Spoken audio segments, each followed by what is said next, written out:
पाहिजे राज्याच्या मुख्यमंत्र्यांना. तुम्ही राष्ट्रवादाच्या गप्पा मारता, तुम्ही आरएसएसचे लोक आहात ना. मोहनराव भागवतांनी याच्यावरती भाष्य केलं पाहिजे.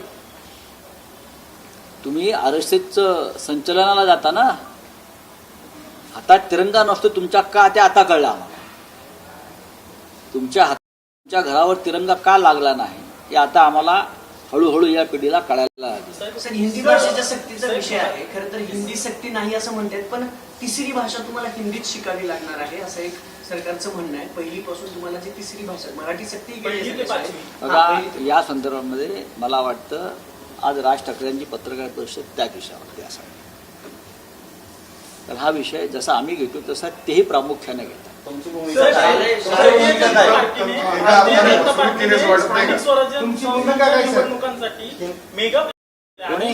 भारतीय जनता पार्टीने स्थानिक स्वराज्य संस्थांच्या निवडणुकांसाठी मेगा प्लॅन हो, आता सलीम कुत्ता प्रचाराला आणतायत ना. आणि महाविकास आघाडीतले जे नाराज नेते आहेत त्यांचा आता पक्षप्रवेश करून घेणार आहेत.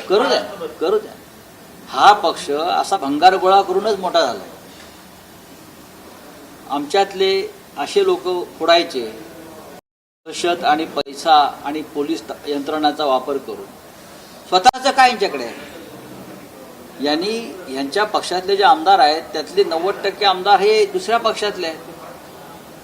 स्वतःचं कुठे आहे यांच्याकडे? स्वतःचं काय नाही. बोला, संपलं. तिसरा त्या हिंदीच्या विषयात एक आहे, तुमच्या पक्षाची काय भूमिका आहे समजा तिसरी भाषा अनिवार्य करण्याच्या ह्याच्या संदर्भात? बघा, हे राष्ट्रीय धोरण आहे. आम्ही पार्लमेंटला जाऊन याच्यावरती मोदींना प्रश्न विचारू. आमच्याकडे ते आयुध आहेत, आमचे खासदार आहेत आणि आमच्यासह इतर अनेक खासदार पश्चिम बंगालचे असतील किंवा महाराष्ट्राचे असतील किंवा गुजरातचे खासदार सुद्धा आमच्यावर येतील. या विषयावरती आम्ही त्याच्यावरती चर्चा करू. धोरण जे ठरवलं जात आहे राष्ट्रीय, हे भारतीय जनता पक्ष त्यांच्या राजकीय सोयीसाठी ठरवतो. हिंदी भाषा आम्हाला येते, उत्तम प्रकारे येते, आम्हाला शिकवण्याची गरजच नाही. किंबहुना नरेंद्र मोदी आणि त्यांच्या लोकांपेक्षा उत्तम हिंदी आम्ही बोलतोय मुंबईमध्ये. आणि मुंबईमध्ये मोठ्या प्रमाणामध्ये हिंदी भाषिक आहेत. महानगरपालिका हिंदी शाळा सुद्धा चालवते आमच्या, माहिती आहे का तुम्हाला? तो ज्यांना हिंदी येते त्यांच्यावर तुम्ही कशा करता आला? आम्हाला येत आहे ना. आम्ही हिंदीला कधी विरोध केला, पण तुम्ही शालेय अभ्यासक्रमामध्ये ही सक्ती करू नका. आम्हाला उत्तम हिंदी येते. पार्लमेंटला आमचा संपूर्ण व्यवहार हिंदीमध्ये चालतो, खास करून, कारण आम्ही म्हणतोय देशाची भाषा. समजते ही देशाची भाषा. आणि आमचा आग्रह असतो की देशाच्या संसदेमध्ये आपण हिंदीमध्ये व्यवहार केला पाहिजे. आमचं नरेंद्र मोदींसारखं नाही सायप्रसला गेलो आणि हिंदी बोलायचो. आम्ही सायप्रसला जाऊन इंग्रजीमध्ये बोलू.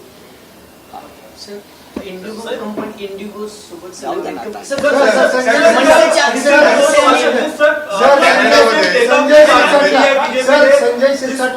आपकी पार्टी को बदनाम किया गया था, ऐसे नेता को कल बीजेपी ने शामिल किया है, आपने उस पार्टी को एंटी नेशनल भी बताया, क्या कहेंगे? Bharatiya Janata party anti national party है.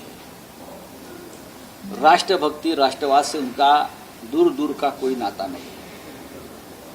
ये मैं नहीं बोल रहा हूँ, ये पार्टी ने अपने आप को ये साबित कर दिया है कि हम सभी जो एंटी नेशनल है,